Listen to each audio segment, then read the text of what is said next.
Many দ্বারা তো অসংখ্য কিংবা অনেক বোঝায়, তার মানে কি মেনি সর্বদাই প্লুরাল? উত্তর হলো না। মেনিকেও চাইলে সিঙ্গুলার হিসেবে ব্যবহার করা যায়। মাথায় রাখবে, কখনো যদি আমরা মেনি কিংবা এ মেনি এটা ব্যবহার করি, তারপর আমাকে নাউনটাকে প্লুরাল ব্যবহার করতে হবে এবং সেই অনুসারে ভার্বটাও হবে প্লুরাল। তবে কখনো যদি আমি এই মেনির পরে একটি এ ব্যবহার করি, তাহলে কিন্তু পরবর্তী আমার নাউনটা হবে সিঙ্গুলার এবং সেই কারণে ভার্বটাও হবে সিঙ্গুলার। খেয়াল করে দেখো, এই প্রশ্নটা মেনির পরে এ আছে, তার মানে আমাকে পরবর্তী যেই ভার্বটা আছে সেটাকে কিন্তু সিঙ্গুলার রাখতে হবে এবং তার জন্য নাউনটাও সিঙ্গুলার রাখতে হবে। তাহলে নাউনটাকে যদি আমি সিঙ্গুলার রাখি, এম ই এন, দুই জায়গায় কিন্তু এগুলো প্লুরাল, এগুলো হবে না।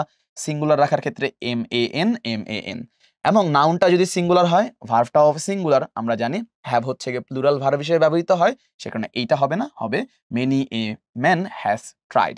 যদি মেনির পরে আমি এ না বসাতাম, তাহলে কিন্তু মেনি মেন তখন এম ই এন হতো এবং ভার্বটাও হতো প্লুরাল।